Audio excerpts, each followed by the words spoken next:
Shalom, que Deus nos abençoe rica, poderosamente. Mais uma vez nós vamos ficar juntos para falar do amor de Deus. E hoje nós vamos falar a respeito de dúvida ou falta de fé. Tem uma diferença significativa entre essas duas questões. E é isso que nós vamos ver hoje. Olha o que diz o versículo em 1 Coríntios 13, 12.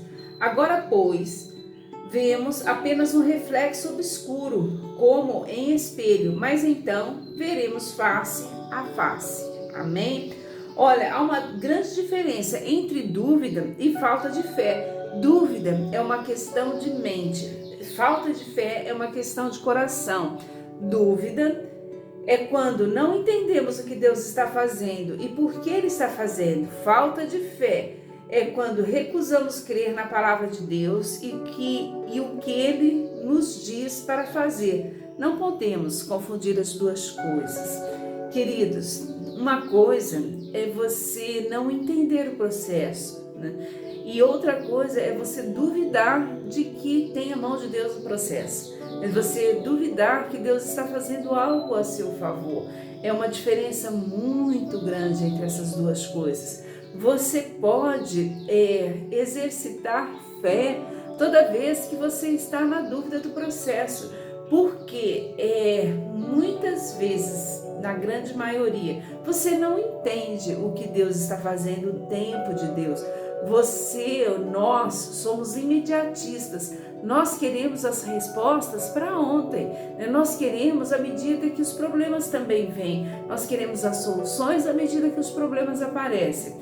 E com Deus não funciona dessa forma. Ele usa as nossas questões, as nossas dificuldades para nos trazer crescimento a nós e aos que estão ao nosso redor. Então, junto com essa questão, Ele traz a solução, mas não necessariamente no nosso tempo. E o tempo de Deus é perfeito. Então aí é onde muitas pessoas vêm a duvidar da presença do Senhor. Nós cristãos não devemos estar em meio a elas, porque o Senhor nunca nos pediu que nós entendêssemos as coisas. Ele só pediu que nós vivêssemos pela fé. E viver pela fé é acreditar que, embora a situação não esteja favorável, algo bom vai acontecer. Nós cristãos vivemos pela fé e não por aparências, e não por vistas, e não por aquilo que nós podemos tocar, saber, que nós podemos, não precisamos questionar. Uma coisa é você falar assim: Senhor, quando os seus desígnios vão mudar? Quando o Senhor vai mudar a minha sorte? Quando será que eu vou deixar de chorar? Senhor, eu sou fiel, ou menos tento ser, sou digna. Me ajuda, Pai. Outra coisa é você falar assim: eu vou largar a mão porque eu acredito que esse Deus não exista. Eu acho que nada vai acontecer porque as coisas não mudam. Eu procuro fazer o bem, eu faço o que é certo e nada adianta. E você joga a toalha em relação ao Deus que você serve e passa a acreditar em ocultismo e outros tipos de situações que acalentam a sua alma. Queridos, Deus, Ele é superior a tudo, Ele pode todas as coisas, é Ele que decide, Você tem autonomia para você acreditar no que você quiser, você tem liberdade, Agora, se você quer a salvação segundo a Bíblia, você tem que viver com fé. Você tem que acreditar no sobrenatural, você tem que acreditar em Deus, porque no sobrenatural tem tantas coisas, que você fala assim: ó natureza, ó dia, ó céus, Você tem uma porção de coisas para você acreditar que são sobrenaturais. Eu prefiro acreditar em Deus porque a Bíblia me dá base para isso. O Espírito Santo testifica em mim de que Deus é verdadeiro, que Ele existe e que vai buscar a sua noiva.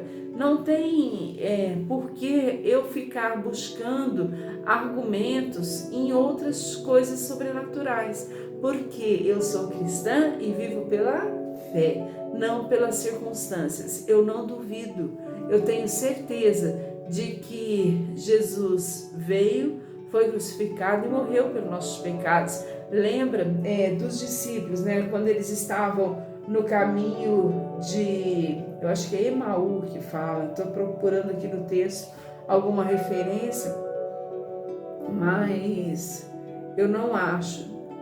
Olha só, no caminho de Emaús.